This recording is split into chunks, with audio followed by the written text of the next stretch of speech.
Hey, welcome to another episode of After the Buzzer Sports Podcast. I'm your host, Lee Jones. Got my co-host, as always, Mr. Marvin on. What's happening, Marv? Man, I can't call it. Just over Man, here enjoying the day, brother. That's all. that After the Buzzers, I like the A. Now, if it stood for After the Buzzer, that'd be one thing, but I think it stands for Bama. We're going to get into that a little bit later. But, hey, guys, thank y'all for joining us, taking this ride with us another Sunday evening, guys. We got some great topics today for the show. We're going to kick it off. We're talking about Team USA. Kawhi Leonard decided to opt out. They added Derek White. I think there may be a couple of better choices. I'm going to get my Hall of Famer to explain to me why or why not that was a good thing. We're going to talk about Bronny James, man. Couple of things I want to talk about Bronny James. One, let's talk about his performance so far in the G League and possibly going down to the G League and Summer League and going down to the G League. But I also want to ask you, Marv, should other NBA players be upset with how the Lakers have drafted Bronny and how they're handling it? I want to get your thoughts on that. I want to ask the question, who's had the greatest impact as far as on the NBA between LeBron James and Steph Curry? I think that's an interesting topic we can dive into. Hey, we got to talk about this Rookie of the Year race in the WNBA. Marv's going to take Caitlin Clark. I'm going to take Angel Reese. We're going to make our cases for one or the other. That should be a great little debate we want to kick it with. Then I want to ask you, Marv, with the success of all the rookies in the WNBA, we talk about Clark, we talk about Reese, we talk about Rickea Jackson, we talk about Leah Edwards, who had a great game today. Should the WNBA change their draft eligibility rules? I want to talk to you about that. Also, and then finally, with that A on your hat, I want to talk about the Alabama Crimson Tide. The college football season is fast approaching. And I want to ask you the question, Marv. Is Kalen DeBoer on the hot seat in his first year at Alabama? So let's get ready to jump into this thing, man. We're gonna have a hot ride. Hey, as always, guys, like, subscribe, and comment. We're looking forward to your comments for the show. We're looking forward to the great show. So, Marv, let's kick it off. One, Team USA. Great victory against Canada. The first one out the box, man. I think started a bit slow, but got a great win. Kawhi Leonard decided to, bow out of the show, bow off the team. And you know what they did? They added Derek White. Now, Derek White's a good player. He's a very good player. But I want to ask you this question, Marv. Was there better players that they could have chosen than Derek White? I mean, I'll throw out two names real quick.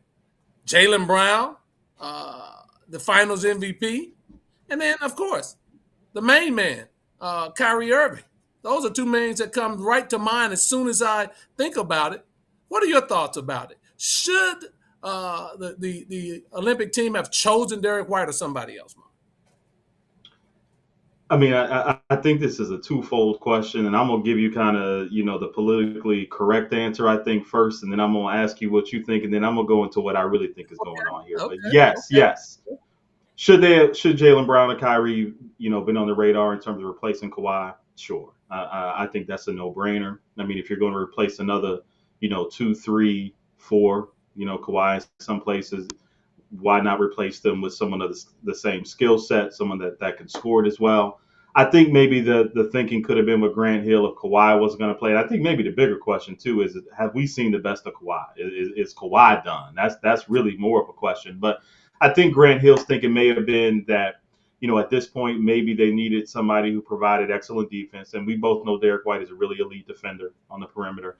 And somebody who didn't require a lot of minutes and somebody who was more of a role type of team player. Because, I mean, let's be honest. They loaded with offensive talent. They didn't need another offensive scorer. They maybe needed somebody that can kind of plug and play and fill some holes when they needed to be a great perimeter defender.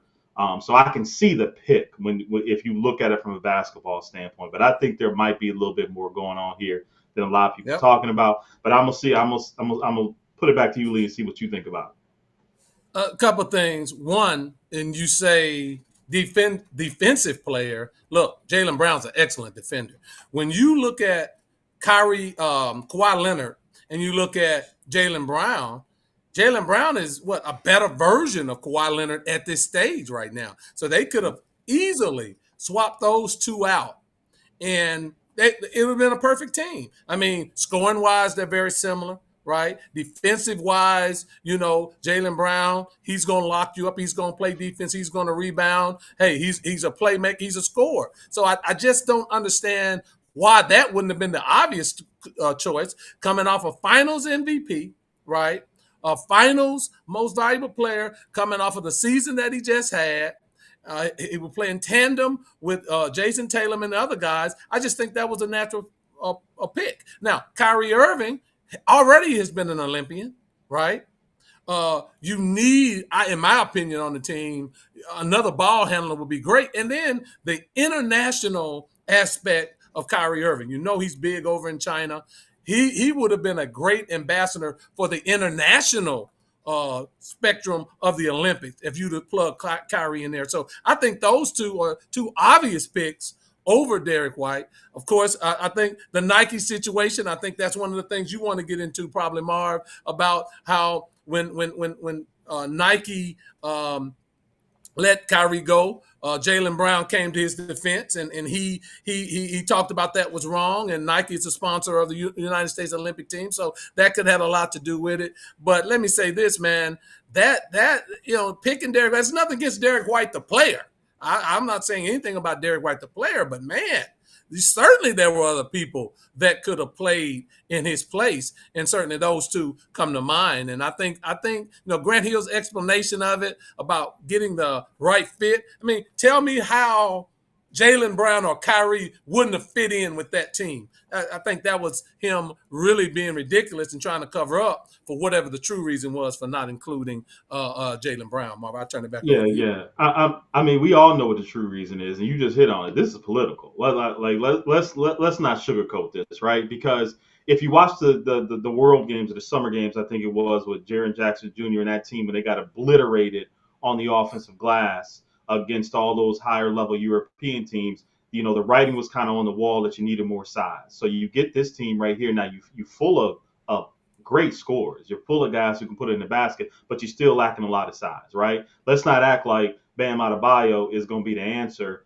to what they're going to see when they run into the Olympics, right? So if you are not going to replace Kawhi with a big, and you wanted another guard, then those were your obvious two choices. Yeah. You're getting the fourth best. You got Drew Holiday on the team, so you're getting the fourth best Celtic when you had the best Celtic, basically, in terms of the NBA Finals, and you say that he's not a good fit for this team. This is all political. This was about Kyrie. This was about Kyrie and his anti-Semitic video that he shared, which had nothing to do with anything.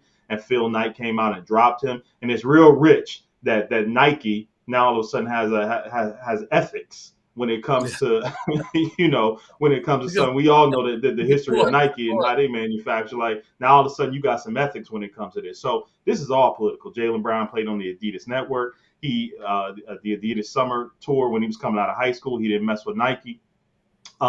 He also wore Nike early on and then dropped them. And in the 2023 All-Star game, I think it was, he was wearing a lesser brand shoe from a lesser known manufacturer. Nobody even knew who it was. So he was making another statement when it came to that. So this is all political. We know it's political. If you're making basketball moves and you're trying to make this team better, then you add more size, because that's what you're going to need in this. You got plenty of scoring, but you need some size. And they got obliterated the last time that we saw them, in international competition. So we know this political, man. Just go on and say it. Grant Hill, I love the sugarcoating that you did, man, but you cannot tell me that this is not political about Jaylen Brown and Kyrie.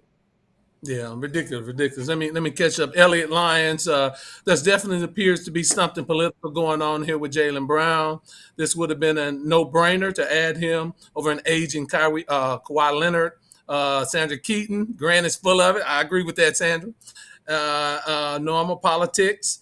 And Sandra, again, laugh out loud. You're right, Marv. Yeah, it's just odd, man. It's just odd. I mean, in what world do you not take the Finals MVP on the who you can it's arguable whether he is the best player on that team, but certainly he's in the top 10 of the best players in the world right now, and not choosing Jaylen Brown, that was ridiculous. So I don't know.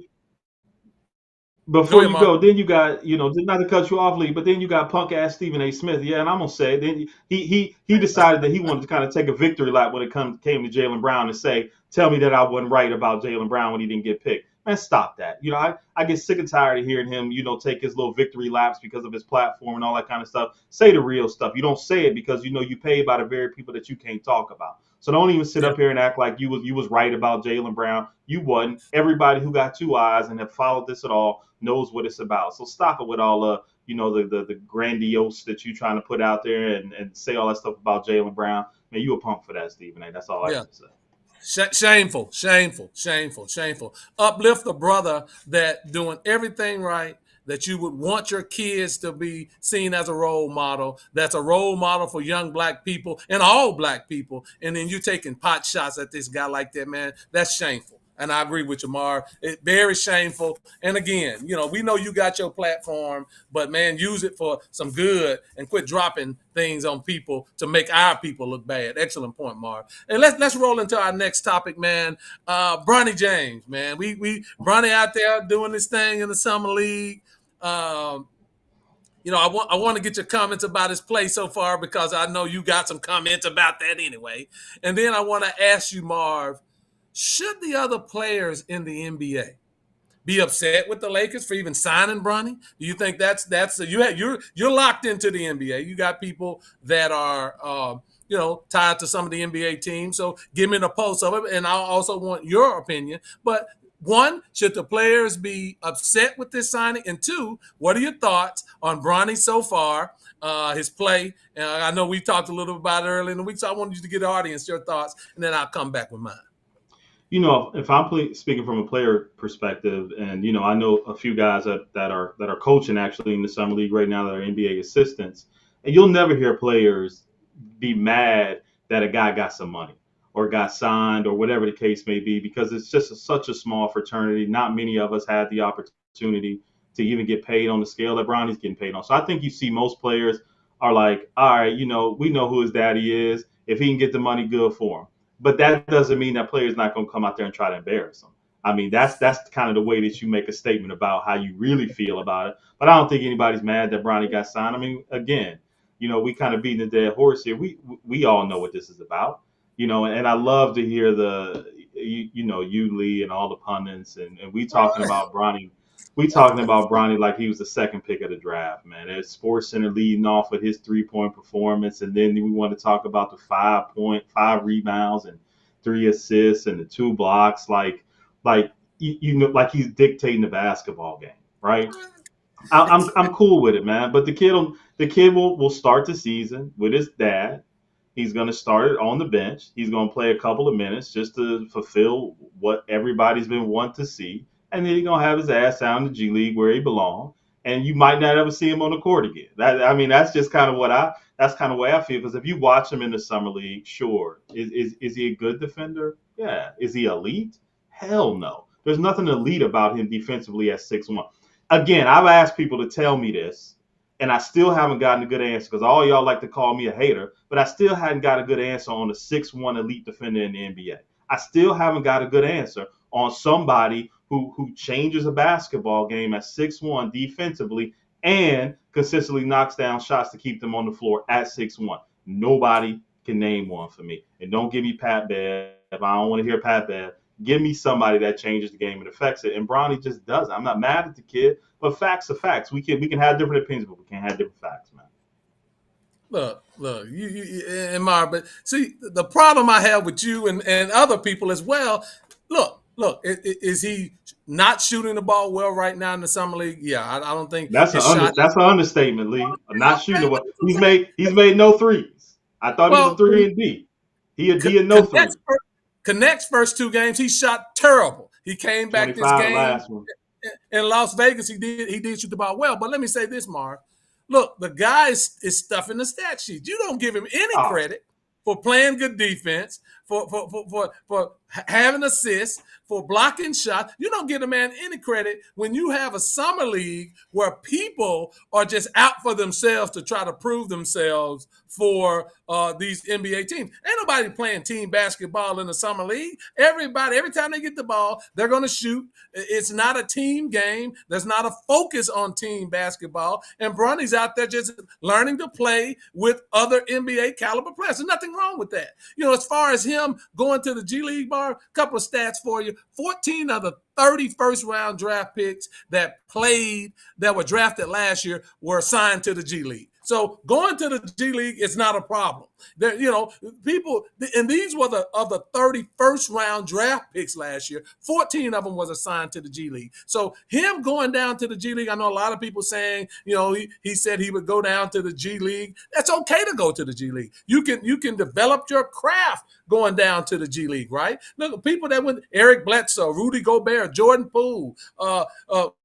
Clint Capella, all these guys were assigned to the G League and came back up. Danny Green, a lot of names that were in the G League came back up, went back to their parent company. In 2022 and 23, Marv, there were 90 players that were assigned to the G League during that season. All 90 came back up. So what they are doing is sending them down, getting them some real-time playing time so that they can help the team, and that's what they're going to do with Bronny. Well, let Bronny develop. Let the man develop before we nail him and put him in the grave for not being a ball player. Well, let him fine. develop. And let the Lakers have a plan for him.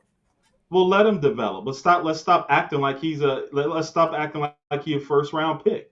You don't hear about none of the other second round players that are playing in the summer league right now, do you? You can't name me 3. You can't name me 5 that are playing right now that got signed before Bronny. So why are we making this a big deal, man? Because he's LeBron James' son, right? That's why we're making it a big deal. So his game. Well, I mean, so are we. We talking about it. So if we're critiquing his game, you can't sit here and tell me that you watch Bronny and think that he is a difference maker on an NBA roster. He will never see the floor on that. That's all I'm asking. Is he even after he develops, man? Okay, let's say he develops into whatever it is he's gonna be, the 3-and-D person that y'all telling me he's gonna be. Because the 3 is missing right now. He's not made 1. Okay?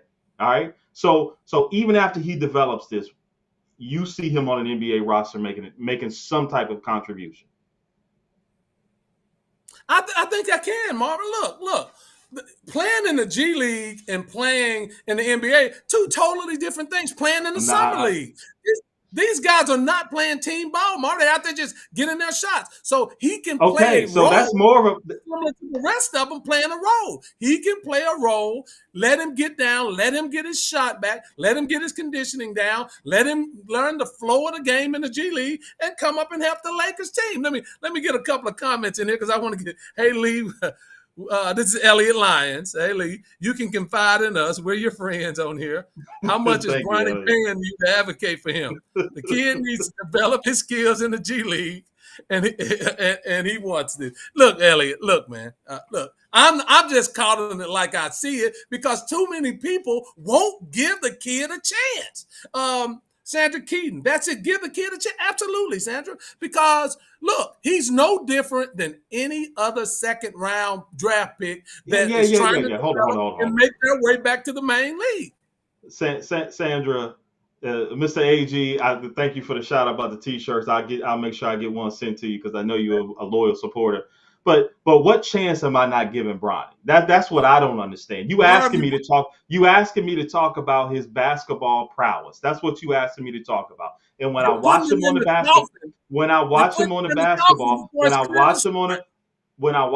basketball floor, he is a lifer G League.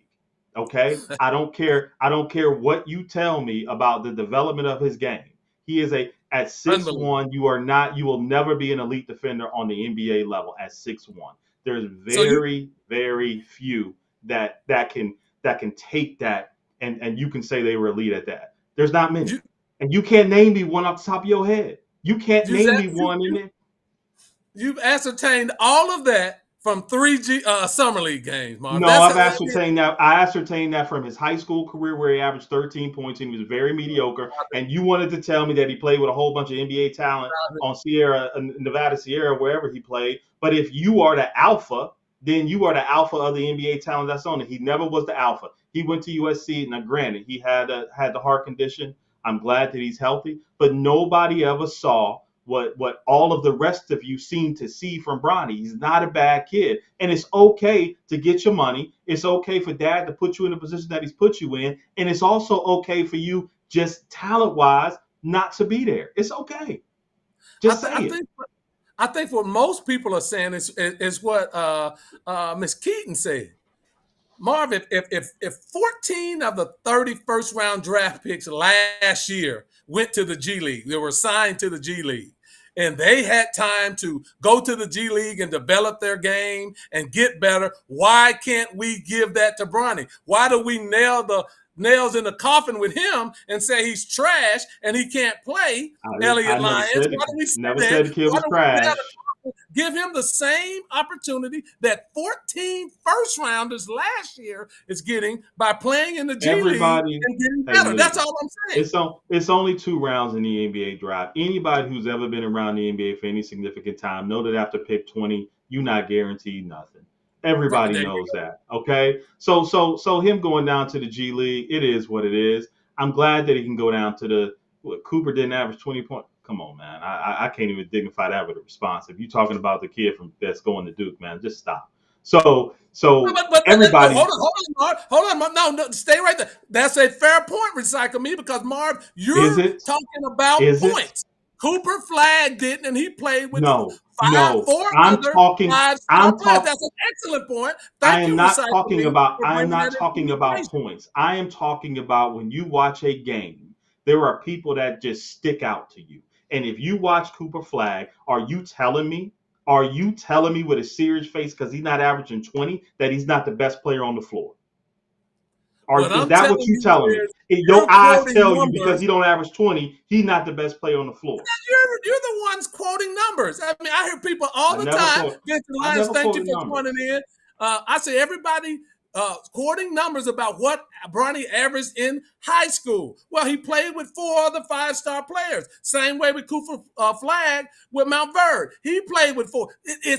And was the best player on the floor all the time. I got friends in college that coach at the high D1 level. The kid is the best player on the floor. I don't care how many damn points he scores. He is the alpha on the floor. And if you got 2 eyes and you watch him play, you can see it. I don't see that with Bronny, and it's okay.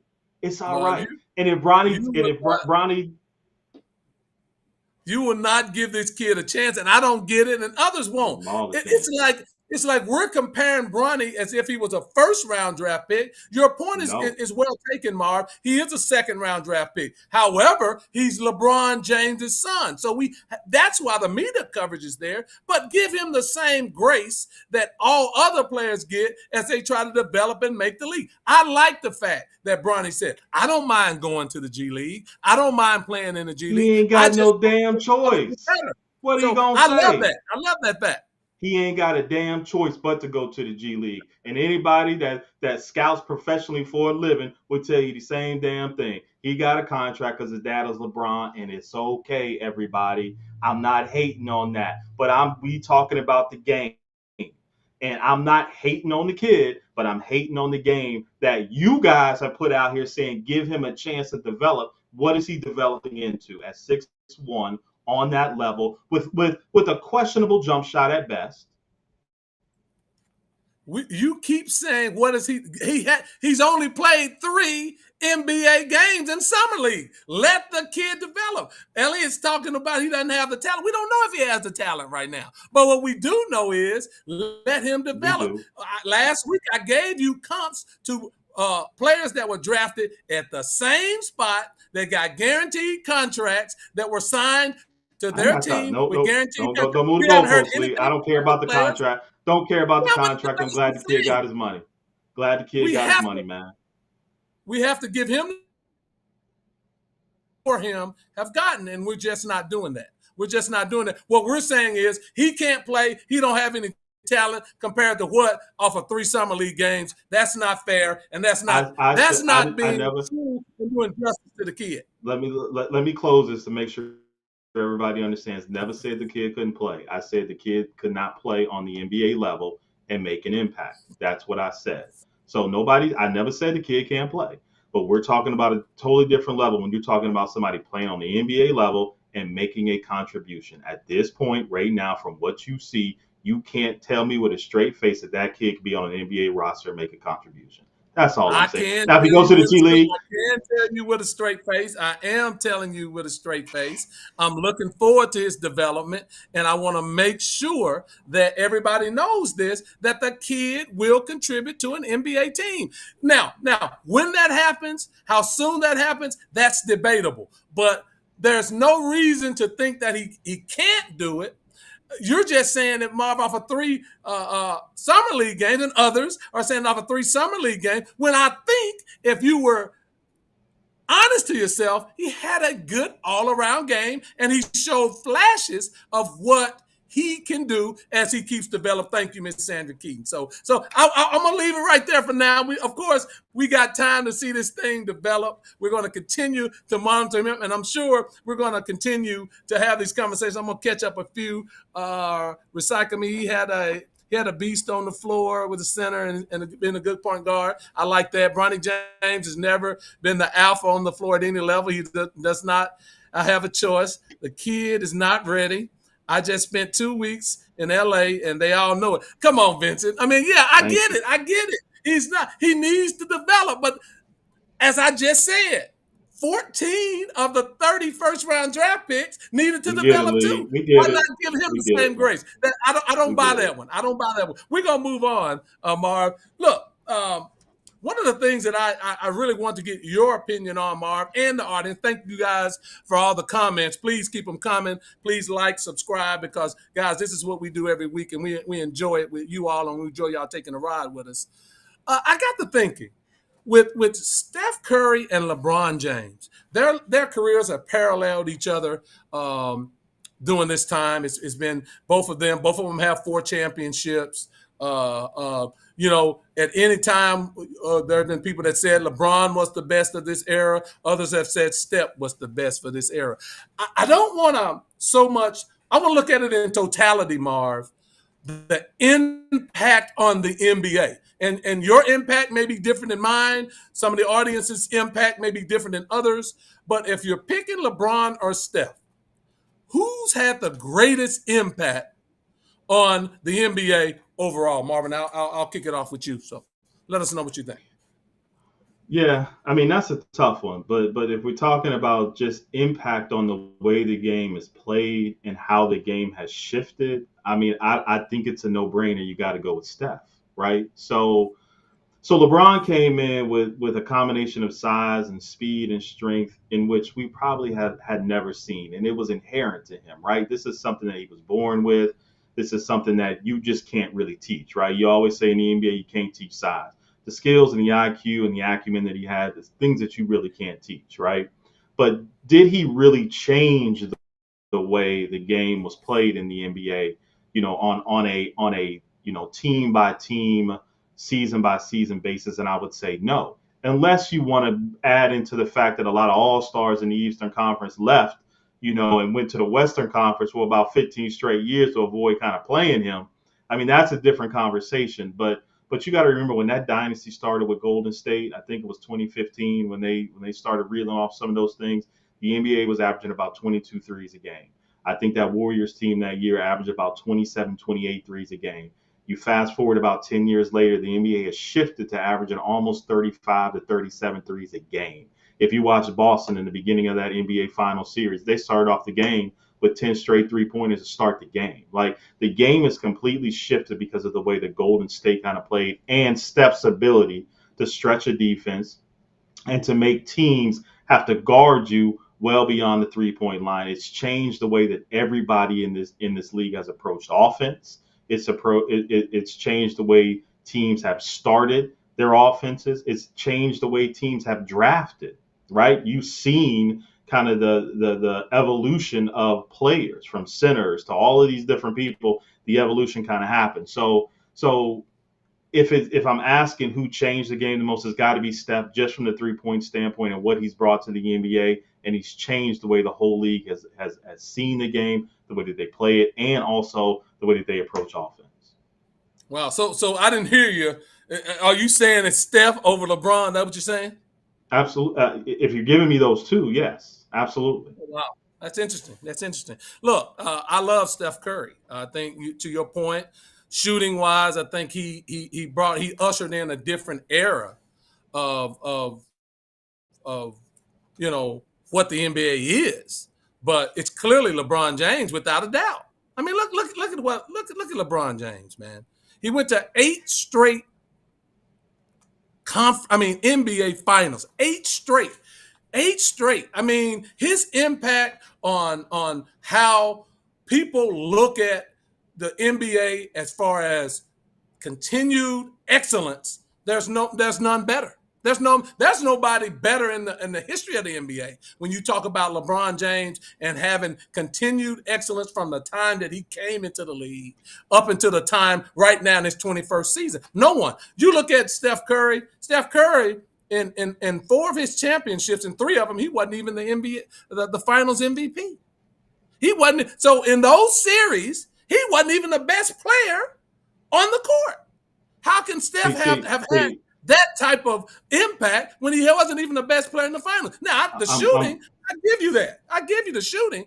But look at LeBron, his impact on culture, his impact on I think LeBron, and more than anybody, has affected the increase in the salaries that the players are getting far more than Steph Curry ever would have. So it sounds like easily LeBron James. It sounds like we've moved the conversation. Even with some of the comments that I see, I'm seeing MJ and Kobe and Kobe was a clone. Kobe was a clone of MJ. Like, these guys were born with skills that none of us ever would be able to have, right? Magic, Kareem, Kobe. Like I get it. Like, those are people that the majority of us would never be able to emulate in real life, right? They are born with a unique skill set and size and IQ that the majority of us just aren't. And LeBron as well. So when you're talking about the way the game is played, you're talking about in terms of longevity and an icon and somebody who has been just really, really good for a long time. I'm talking about the way the game has been played. That's what I'm talking about. So the conversation to me is that Steph made everybody in the NBA change the way that you played the game. And my first stat, Lee, says it all. If the NBA in 2015 was averaging 22 3-pointers a game, Golden State averaged 28 that year when they started their run. Up to today, they're averaging over 38 threes a game. That is the definition of changing the way that people play. It has completely changed the way the league operates, the way that it runs, the way that they draft. So you can't tell me, Steph, in terms of the way the game is played, has completely revolutionized the way basketball, the way that we see it, the way that we think about it. Hell, we talk about 4s and 5s getting drafted that can shoot a 3. Like, it's part of the game now. Yeah, well, we talked about the total impact on the league. That was the question. We didn't just say shooting. I'll give you the shooting part of it. I'll give you the shooting part of it for all of the people who are making the comments, the shooting part of it. Yeah, Steph's hitting those spectacular threes. That's been great. But look, Marv, Steph has come up small in a lot of occasions. That's not what we're talking about, Lee. That's not what we're talking about. Impact is everything. Impact. We didn't define impact. We just said impact on the league. And so the shooting part of it, yeah, I'll say he changed how people look at shooting. But LeBron James, as far as winning titles, as far as the salary increase, as far as viewership, all of that is LeBron James. The NBA, when we talk about that lull between Mike and the next one, LeBron James picked up that mantle, and he uplifted all of the viewership of the NBA, which has increased revenue, Marv. The revenue bust was not because of Steph Curry. It's certainly because of LeBron James. Well, we have a. If you wanted to talk about icons of the NBA, that might be been the question that we could have went into this about. But I thought we were talking about the way that the game has changed in the NBA. We said impact. We said impact. Okay, so he's had the biggest impact on the NBA since that 2015 series. That, look at Boston this past year. Who did they remind you of in the way that they play? A lot of threes, a lot of spacing, a lot of penetrating and kicking. Golden State originated that. So the whole league okay. And that's my point, Lee. The whole league does it now, but But nobody did it before 2015. Nobody did it before 2015. And the stats don't lie in the number of threes that teams attempt today. They weren't attempting so that number back 7, 8 years ago. I give you that. But and I already have given you the fact that on the shooting part, yes, that's one aspect of it. But look at the overall impact on the league, the NBA. There's no doubt it's LeBron James. All of you people talking about LeBron, yeah, LeBron, I can score him down for going to other teams. Okay, he didn't stay with the same team, but you know what? Steph Curry begged KD to come there, and he won 2 championships for him, and he got him to a third. And LeBron begged Chris Bosh. I mean, we can do this with everybody. We can do this with everybody, man. We can do this with everybody begging somebody to come play. Like, we can do that with everybody, man. Absolutely. So I don't want to hear the fact about Bron chasing rings. Steph, he got the ultimate assassin to come there, Kevin Durant, and that's how he got 2 of his 4 championships. Hold on. Okay, but let's make sure we have perspective here, people. Okay, now before KD came there, Golden State was challenging the Bulls for the best record in the NBA that nobody even came close to, and that was with 3 players. That was with Steph, Clay, and Draymond, and a bunch of other dudes. So let's not act like when KD came, all of a sudden Steph got good. That's blasphemous, and don't even do that. Like and you say shooting. You say I'll give you shooting, but do you know what shooting does? Like, shooting creates space. It creates makes it really hard for you to defend people. It creates opportunities defensively to kind of get out and do the things that you like to do. Just because it's not just shooting, it's the way it impacts the whole game. And why do you think every damn team in the NBA now plays this way? Except for the Lakers, because they're too damn old to play that way. But that's only one aspect of impact to the league. You keep harping on shooting that changed the spacing. Okay, I'll give you that. But the explosion where a player is making $300 million, $50 and $60 million is not because of Steph Curry. Let's be honest about that. You think it was just because of LeBron? You think LeBron? You think the media rights and the media deal for the NBA was just because of LeBron? Who is the most important player to this very day in the NBA? LeBron James. He may not be the best player, but he's the most important player. Everything flows off of LeBron James. And that's a fact. Now, I saw somebody say this, and I need to correct them right now. Any all-time great list that don't start with Michael Jordan, I don't need to talk to you. If you say anybody other than MJ, I can't talk to you because you need to stay off the weed. That's why I want to say that. I love Kobe Bryant, God rest his soul, but Kobe Bryant is teetering around 5th and 6th of the greatest players all time. And believe me that anytime we want to debate that, I want to get into that. But Marv, impact on the league, there's no way. There's no way that it's not LeBron James. And I can't see. Your shooting wise, I give you Steph. Both of them chase championships. No, he doesn't chase. Steph won 4 rings with one franchise. He's not chasing championship. Okay. He went out and got Wyatt Earp. He went out and got Wyatt Earp. And so did LeBron. And he looked like a little baby out there against Dallas. So, I mean, we can always kind of come back with rebuttals when it comes to this. But to say that LeBron, like what has LeBron done on the court? And this is a serious question. What does LeBron James do on the court that revolutionized the way that you play basketball? Tell me.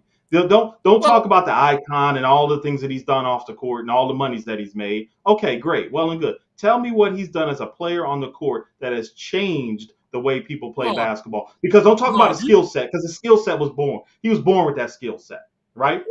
That's the skill set he's born with.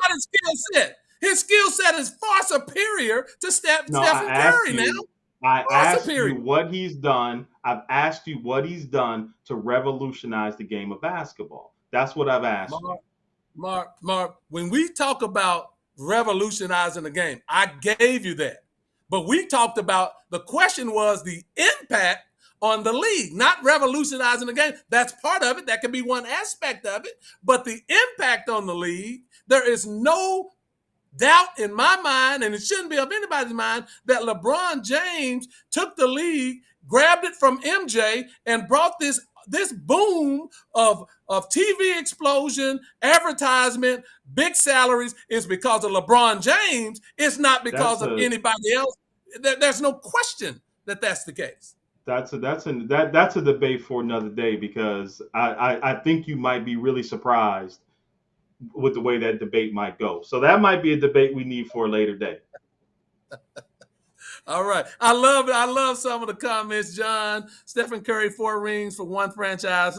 LeBron, 4 rings for John. 3. Enough said on building and winning franchises for one organization for the main goal. John, did they not tie Kevin Durant up with a rope and put him in the back of the trunk and move him out to Golden State? Isn't his 4 championships, 2 of them, the direct result of Kevin Durant coming to Golden State? How can people fix their mouths to say LeBron played on 3 teams? Isn't getting a hired gun like KD similar to LeBron going to different teams to win a championship? Come on, man. Come on. That's literally the same thing.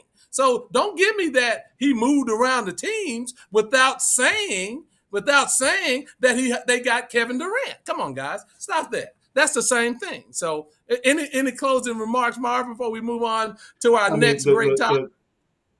No closing remark. I mean, it is what it is at this point. LeBron is who he is. I'm not going to take away from who he is as a businessman and what he's done, outside of the court. Like, I'm not going to take nothing away from that, but I'm going to stand pat with the fact that if we watching the game today, there's only one person who changed the way that we watch the NBA today, and that's Steph Curry. Yeah, excellent point, Marv. I'm gonna let you. I'm gonna end with that because I'm a gracious host. But again, the king is the king for a reason. That's all I'm gonna say. He's a king for a reason, and he still wears the crown. Look, our next topic, I want to get into this because this one is still just fire hot. And Marv, that's Rookie of the Year debate in the WNBA. And I know we spent a lot of time on it, so I don't want to just go ad nauseum with it. But through the midway point of the season, as they're getting ready to break for the Olympic break, roughly 20, 22, 23, 24 games into the season, Marv, who's your Rookie of the Year and why? Kalen Clark. I mean, I'm gonna just, so I don't get it wrong. So I'm really precise with this.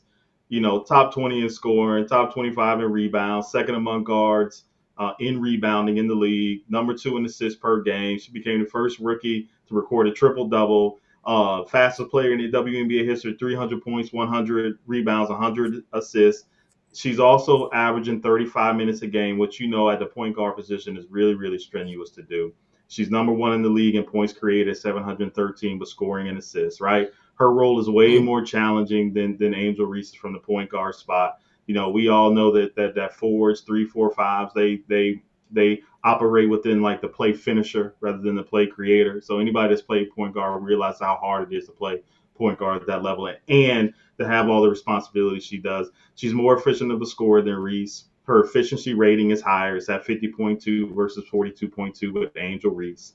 And that's not even with a consistent 3-point shot yet. And her assist to turnover ratio, which I know you're going to talk about, is still better than Angel Reese's. No, it's not. No. It is. We said ratio. Her assist to turnover ratio is still better than Angel Reese's. That's fact that you can look up. Get your cell phone out, pull it up real quick. So the debate is right now, to me, like, since we was talking about Steph Curry, this like a Steph Curry, Andre Drummond debate to me. Like that's basically what this is. So let me throw some. Would you call this a good season right here? 20 points, 14 rebounds, 8 assists. Would you call that a damn good season? If you average 20 points, I'd call it that, and I call that a good game. I call it a good game.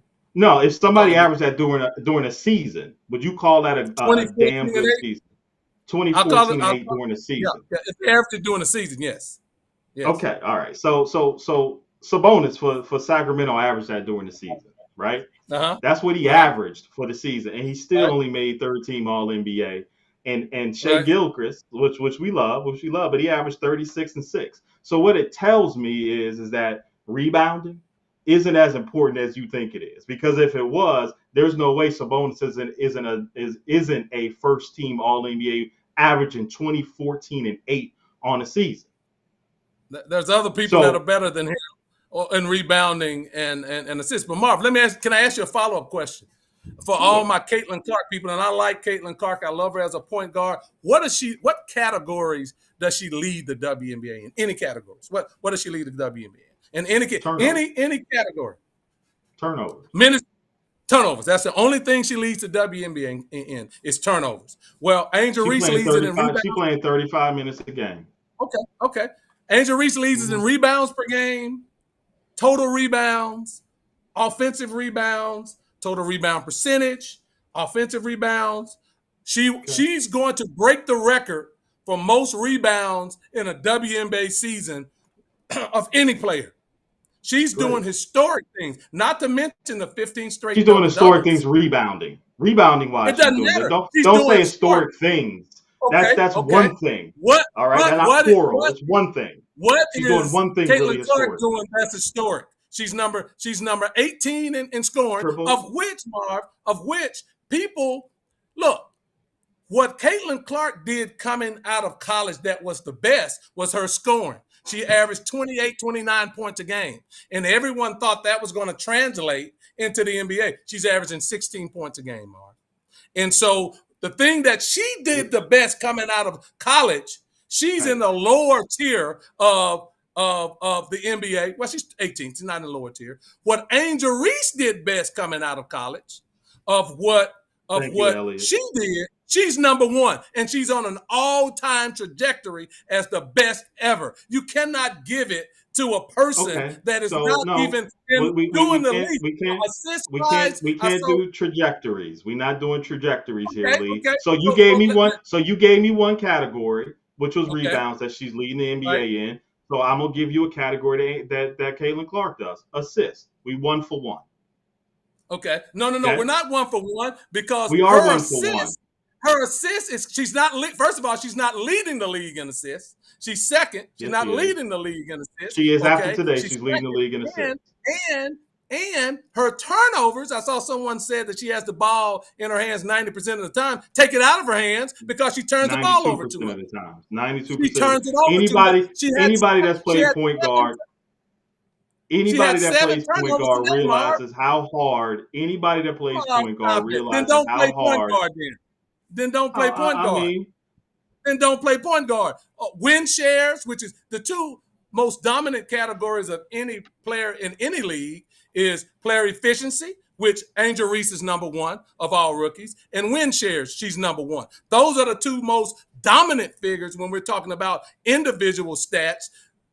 Player efficiency, she's number 1. Caitlin Clark is 4th. Win shares, she's number 1. Caitlin Clark is number 2. So when you say no, Lee, you stat picking right now. Whoever said that what you just said was the most important stats when it came to back? Because I've never heard anybody say that. So the player efficiency. Who said that was the most important stat in basketball? Because that's what I would like. Who says who? Siegfried Caban, you sound stupid. Angel Reese is a very awkward player and can't shoot. What does awkwardness have to do with playing basketball? That's ridiculous. So what I'm saying to you is, Marv, that her which if you ask anybody, player efficiency, how she affects winning, her player efficiency is the highest of all rookies. You have to, guys, it's ridiculous what you're saying when we talk about when you're comparing her head-to-head against Kalen, she's not leading on, right? Kalen's 2-1. 2-1. Okay, I mean she's still leading. But we're not talking about. We're talking about the Rookie of the Year is an individual award. Triple doubles, right? Fastest to 300, 100, and 100 in the NBA. Hey, you think Kelsey Plum is a pretty good player? I think Kelsey Plum is a decent player. I don't call her great. You think she's decent? You think Kelsey Plum is? You know what Kelsey Plum did in college? She's a good player. Do you know what she did in college? You know what she did in college? Say it again, Mark. Do you know what she did in college? What did she do in college? Enlighten us, please. I mean, she's one of the all-time leading scorers in collegiate basketball, right? Absolutely. You know how long? You know how long it took her to make an All-Star game at the guard position in the WNBA? That's irrelevant in this argument, though. You guys are keep telling. Caitlin Clark has not. She's second No, in it's a assists. comparison. She You're has the ball in comparing her right hand, now. but her turnover to assist ratio is one of the worst in the league. She turns the ball over. If you guys are saying she has the ball, You got to come up. 92% You got to of the come up with time, something new, man. give it up. You got to let this. You got to let this turnover thing go. You got to come up with something new, man. Marv, So are we the going to talk biggest. about? Okay, so I'm gonna let you have that one then. Okay, fine. You got the turnover battle. Are we going to talk about Angel Reese? Are we going to talk about Angel Reese's inability to score around the basket? Are we going to talk about her low field goal percentage around the basket? Marv, Now, if you want to bring it up, bring it up. Bring it up. Hold up. I looked it up today. Any 4 or 5 should be shooting. Both of them shoot 40% from the field. What are you talking about? Can you really? Angel Reese average shot is 10 feet and less. She shot it 1, 2, 3 pointers on the year. It doesn't so matter. It matters. Remember, Lee, you guys came in talking about Angel. You guys came in talking about Caitlin Clark. She's shooting from the logo. That's her specialty. She's shooting 40% from the field. Stop it. They shoot the same percentage. What we're talking about here is which individual player is having the better year at the All-Star break, and it's clearly Angel Reese. And I don't get why people won't say that and be okay with it. It's still a half a season left. Hey, Lee, you know what, Lee? Fine, okay, but there's still a second half of the season. Absolutely, and if you've watched, which I know you have, Caitlin Clark has gotten better and better. The more she's figured out the physicalness of the game, the more she's figured out how to run an offense. She's gotten better and better. You can't deny that.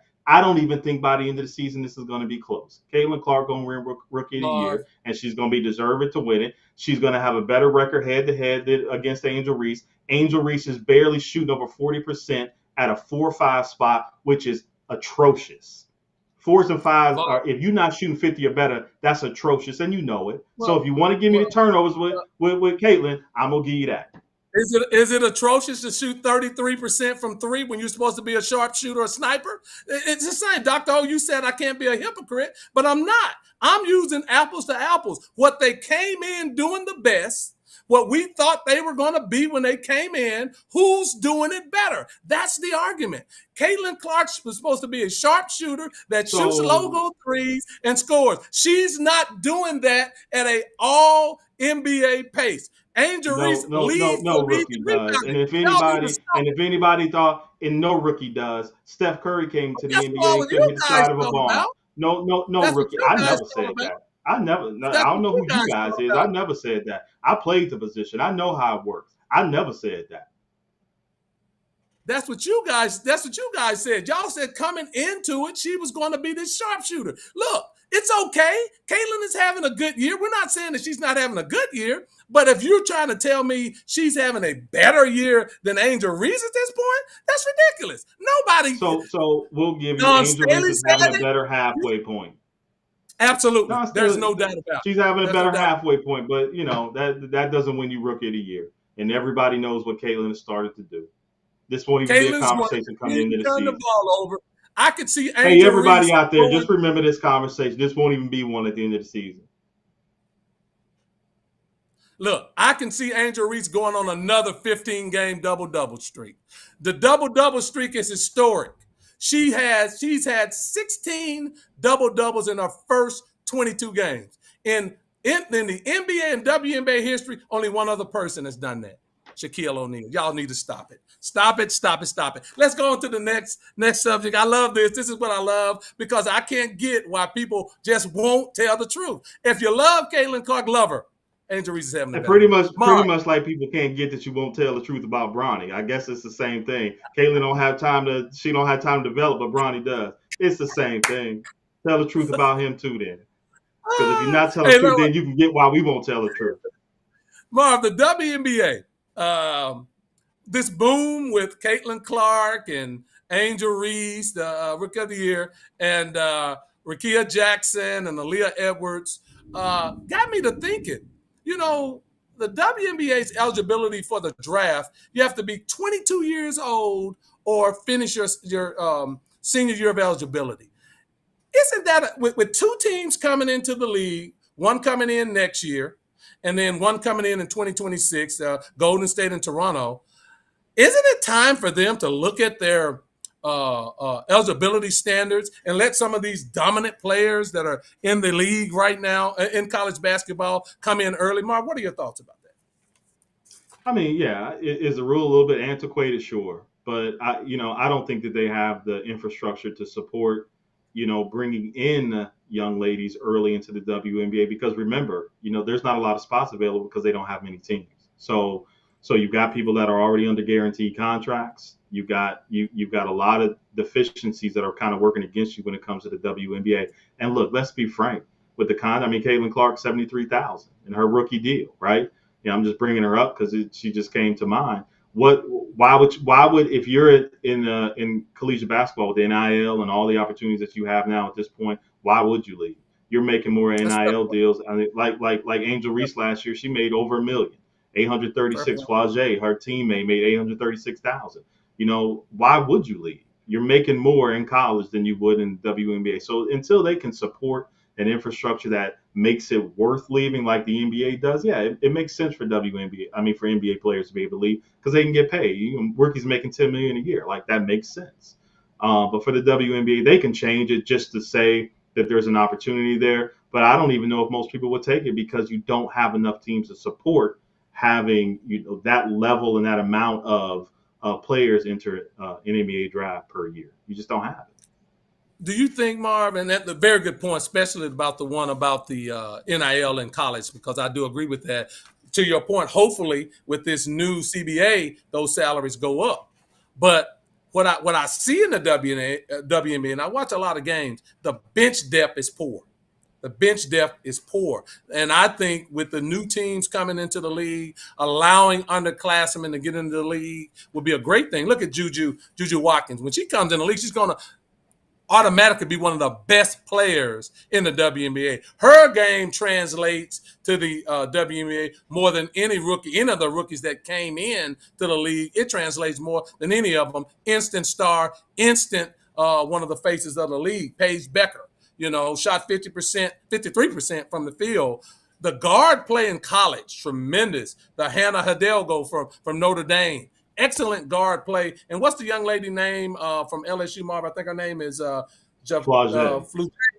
Yeah, she's an excellent guard. So the guard play in college is tremendous. And so I think that the depth in the NBA, when you look at some of the players that are coming off the bench and getting that influx of talent in sooner, I think it would only benefit the league as they go into this new CBA and the additions of teams. So I really think that adding or dropping the requirement for eligibility would be a smart thing and a great thing for them to do because, look, Juju should not have to play 3 more years in college to before she gets to the NBA. So I think really the whole thing is let them come out early and get to the league sooner. Okay.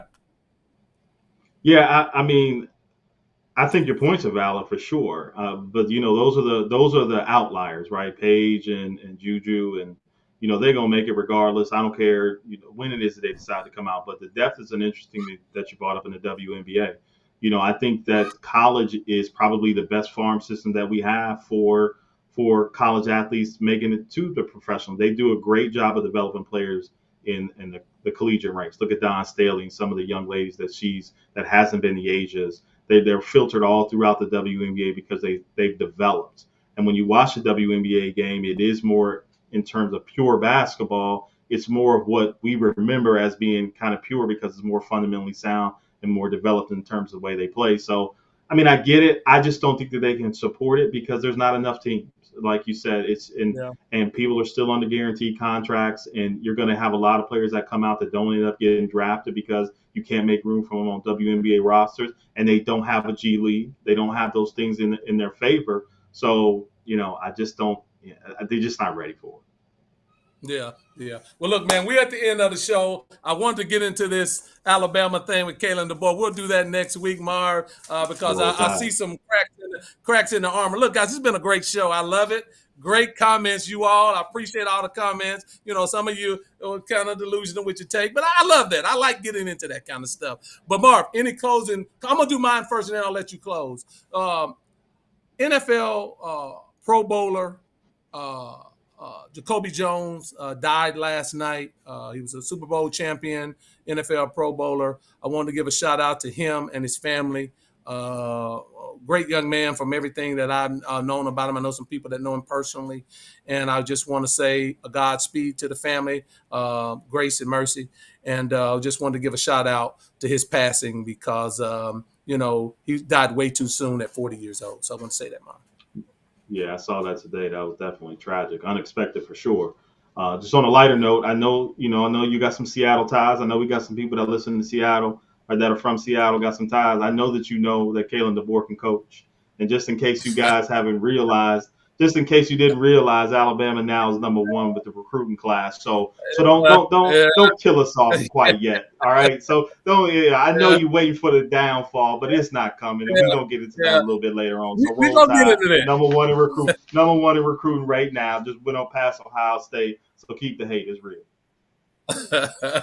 We're going to get into it. Hey, guys, please like, subscribe, continue to comment, guys. We need all of you guys to tell a friend to subscribe to the show, to ISF Productions. We appreciate everything that you guys do. Thank you guys for being a part of it. Great comments. I love the back and forth. It was great. So thank you guys. We appreciate you. We'll talk to you next week. I'm Lee Jones for the Hall of Famer Marvin Orange. We'll see you guys next week.